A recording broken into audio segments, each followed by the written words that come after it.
हमारे देश में रहते हैं, हमारा खा रहे हैं और हम ही को भगाने के सपने देख रहे हैं। वो कौन है? मुस्लिम। मुस्लिम कहते हैं भारत तेरे टुकड़े होंगे इंशाल्लाह इंशाल्लाह। वो भारत को टुकड़ों में बांटना चाहते हैं। कौन है वो? मुस्लिम। मुस्लिम। मुस्लिम बताइए, ये हमारा दोस्त हुआ या दुश्मन हुआ? मेरा हुआ कि सबका? पूरे हिंदुस्तान का होता तो शत्रुघ्न सिन्हा ने अपनी बेटी ब्याही उससे। अगर ये सबका शत्रु होता तो शत्रुघ्न सिन्हा अपनी बेटी नहीं ब्याहता। इसका मतलब सबका शत्रु नहीं है। आप अपना अपना विचार कीजिए, आपका है कि नहीं? कि जो देश में हमारा खा रहा है, हमारे टैक्स से चल रहा है और नाम बदल के व्यापार कर रहा है, नाम बदल के सरकारी नौकरी ले रहा है, नाम बदल के सारी सुविधाएं ले रहा है और फिर भी हमारी जड़ें खोदने में लगा हुआ है। ये समय रहते हुए सांप के फन को कुचल दोगे तो जहर डंक लगने से बचोगे। अगर समय रहते हुए सांप का फन नहीं कुचला गया तो निश्चित समय आने पर सांप डंक मारेगा। अगर उनका भी देश था तो 1947 में फिर पाकिस्तान क्यों लिया था? यदि उनका भारत ही देश था तो पाकिस्तान मत लेते, भारत में रहते आप। और यदि भारत में रह के आप पनप रहे हो, फल फूल रहे हो, तो ये हमारे उन बुजुर्गों की गलती है जिन बुजुर्गों ने इन्हें समय रहते हुए मारा नहीं। अगर उस समय इनका कत्लेआम किया होता उसी समय तो आज भारत हिंदू राष्ट्र होता, आज भारत में कोई समस्या नहीं होती। 5 साल के बच्चे से पूछना तेरा शत्रु कौन है? काफिर। और हमारे तो बुजुर्गों से पूछो तेरा शत्रु कौन है तो क्या बोलेंगे? काम, क्रोध, मद, मोह, लोभ, आलस, ईर्ष्या, द्वेष। हम इसको शत्रु मानते हैं। अखिलेश दीन, मैं उसको दीन बोल रहा हूँ क्योंकि जो शत्रु का पक्ष लेगा वो हमारे लिए मुसलमान ही है, वो और कोई नहीं है। चाहे वो अखिलेश हो, राहुल हो, मायावती हो या कोई और कोई हो। सर क्या बांट रहे हैं? अपना थोड़ा परिचय दीजिए और इसके बारे में बताइए क्या है ये। जी, मेरा नाम रिटायर्ड सूबेदार ललित कुमार कर्मयोगी है। जी, हम यहाँ पे आए थे, जो महाकुंभ का जो महापर्व है इसमें जो हमारे सनातनी डुबकी लगाने आ रहे हैं, तो हमने ये सोचा कि वो डुबकी के साथ साथ यदि शत्रुबोध कर लें कि उनको आने वाले समय में किससे समस्या है, तो हमने ये बीड़ा उठाया कि हम जितना हमसे प्रयास होगा हम अपने सनातनी भाइयों को शत्रुबोध कराएंगे। तो हमारा ये मेन उद्देश्य है कि जो आम जनता है जिसको शत्रुबोध नहीं है उसको शत्रुबोध कराना। शत्रुबोध क्या है? शत्रुबोध से मतलब है जो 712 से आज तक भारत में कत्लेआम कर रहा है, जिसको हमारे देशवासी नहीं पहचान रहे, हमें उसका शत्रुबोध कराना है।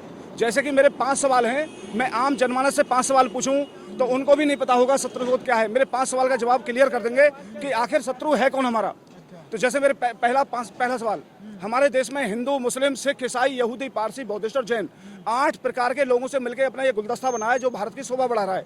लेकिन इस गुलदस्ता में एक फूल ऐसा है जो जनसंख्या बढ़ा रहा है। तो बताइए इसमें कौन सा वो फूल है जो जनसंख्या बढ़ा रहा है? बताइए सर, कौन सा फूल है जो जनसंख्या बढ़ा रहा है? मुस्लिम। तो पहले आप सवाल बताइए कौन सा पुरुष ये वैसा है जो जनसंख्या बढ़ाएगा। पुरुष? हाँ, ये जितना जिसका विवेक है वो उतना ही बोलेगा, लेकिन जो सटीक जवाब आया वो इधर से आया क्योंकि इन्होंने सुना नहीं है शायद। तो पहले सवाल का जवाब क्या आया? मुस्लिम।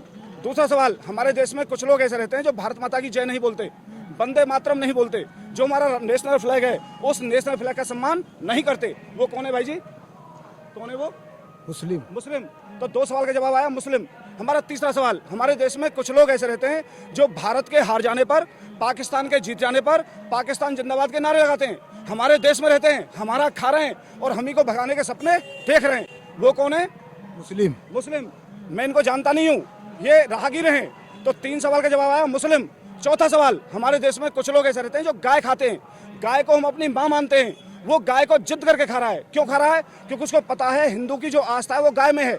जब गाय का कत्लेआम होगा तो हिंदू का दिल दुखेगा और जब किसी का दिल दुखता है तो वो लड़ाई की हिम्मत नहीं जुटा पाता, इसलिए वो गाय खा रहा है। तो कौन खा रहा है गाय? वो मुस्लिम। मुस्लिम। 4 सवाल का जवाब आया मुस्लिम। मेरा 5वां सवाल, हमारे देश में कुछ लोग ऐसे रहते हैं जो कहते हैं भारत तेरे टुकड़े होंगे इंशाल्लाह इंशाल्लाह।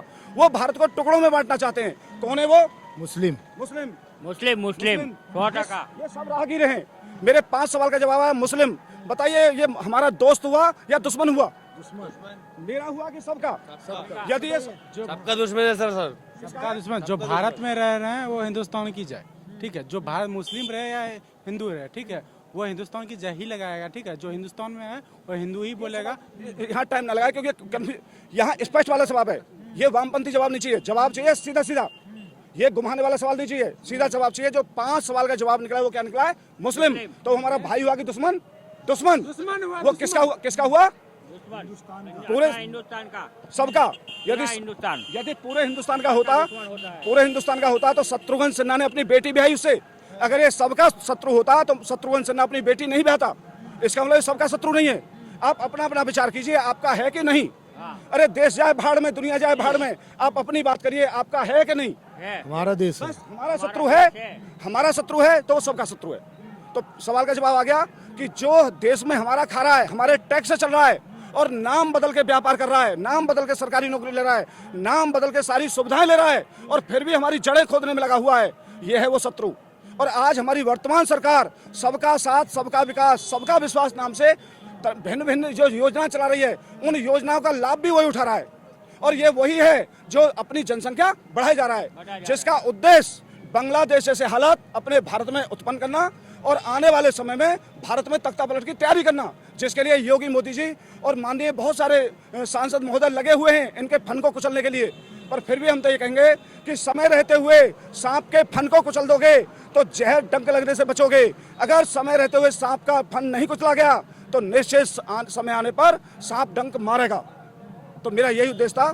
बहुत सारे लोग जो ये कहते हैं कि भाई वो भी भारत में रहते हैं और भारत में रहते हैं तो वो भी अपनी मर्जी से रह सकते हैं, जैसे कुंभ में आने को। वोट की लालच है, जिनको सत्ता के लिए लालच है, वो 10% लोग हैं जो लालच के चक्कर में उनका सपोर्ट करते हैं। वही 10% इन लोगों को बहुत बढ़ावा दे दिए है। इसी सवाल को आप मुझसे कीजिए, जवाब सीधा इस पर दोबारा से बोलिए, सवाल क्या था? मैं इस पर जवाब दूंगा आपको। क्या सवाल था आपका? जैसे अभी आने को लेकर, महाकुंभ में आने को लेकर ही अखाड़े की मांग जो हो रही थी कि मुसलमानों की एंट्री नहीं होनी चाहिए, इस पर भी बहुत सारे लोग जो हैं वो कहते हैं कि भाई उनका भी तो देश है, वो क्यों ना जाएं? जी, जो ये कह रहे हैं कि उनका भी देश है, अगर उनका भी देश था तो 1947 में फिर पाकिस्तान क्यों लिया था?